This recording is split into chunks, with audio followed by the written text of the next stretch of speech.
रोहित शर्मा की कप्तानी के बारे में कई सराहनीय गुणों में एक से एक उनकी सक्रियता, खेल को भटकने न देने की उनकी काबिलियत, कुछ भी नहीं ऐसे कुछ बनाने की उनकी क्षमता है। रोहित तीनों प्रारूपों में भारत के कप्तान रहे, लेकिन इस अवधि में उन्होंने खुद को खेल के एक चतुर पाठक के रूप में स्थापित किया है, जो अपने पैरों पर खड़े होकर सोच सकते हैं और जब सब कुछ खो जाता है तो एक छोटा सा चमत्कार कर सकते हैं।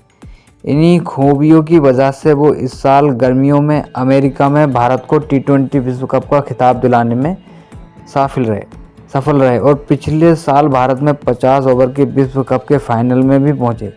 इन खूबियों की वजह से उन्हें दक्षिण अफ्रीका में टेस्ट क्रिकेट में 0-1 से मिली हार, इस साल की शुरुआत में इंग्लैंड के खिलाफ घरेलू सीरीज में 0-1 से मिली हार से उबरने में भी मदद मिली। पहली सीरीज 1-1 से बराबरी पर छूटी, जबकि भारत ने बाद में 4-1 से जीत दर्ज की। हालांकि अक्टूबर-नवंबर में न्यूजीलैंड के खिलाफ घरेलू सीरीज में 0-3 से मिली अभूतपूर्व हार ने उनके करियर को काफ़ी हद तक प्रभावित किया। रोहित की प्रतिभा की कड़ी परीक्षा हुई, यहाँ तक कि कुछ अनुकूल परिस्थितियों के बावजूद भी वह टेस्ट में अच्छा प्रदर्शन नहीं कर पाए। ऑस्ट्रेलिया ने गुलाबी गेंद से खेले गए टेस्ट के पहले दिन इतनी तेज़ी से बढ़त हासिल की थी कि भारत को मुकाबले में वापसी करने के लिए कुछ खास करने की ज़रूरत नहीं थी।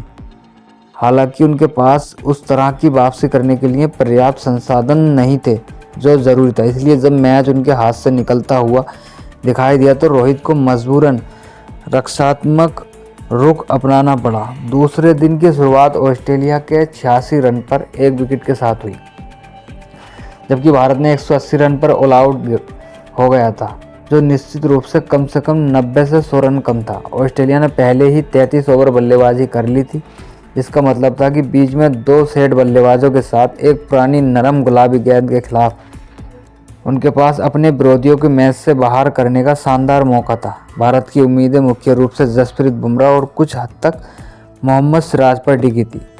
उनके गेंदबाजी आक्रमण से जो कुछ भी मिला वह बोनस होगा, और इसलिए भी क्योंकि अगर अश्विन के लिए ज़्यादा खरीद नहीं थी वाशिंगटन सुंदर की तुलना में, उनके अधिक प्रसिद्ध विकेट लेने के कौशल के कारण उन्हें प्राथमिकता दी गई थी। कुछ समय के लिए जब खेल शुरू हुआ तो बुमराह ने वही करने की धमकी दी जो उन्होंने अपने 7 विकेट के टेस्ट करियर में कई बार किया है। 4 ओवर के पहले स्पेशल उन्होंने सलामी बल्लेबाज नाथन मैकस्विनी और स्टीव स्मिथ को आउट किया, जो भारत की टीम के लिए हमेशा कांटे की तरह रहे। लेकिन बुमराह ने शुक्रवार शाम को पहले ही 11 ओवर फेंके थे और जब उन्होंने बाहर किया गया तो उनसे कम से कम 1 ओवर गेंदबाजी करवाने का प्रलोभन भारी पड़ सकता था। लेकिन रोहित को पूरी श्रृंखला के बारे में सोचना था, न कि केवल अल्पकालिक लाभ पर। उन्होंने भारत द्वारा फेंके गए 41 ओवरों में 15 ओवर फेंके थे।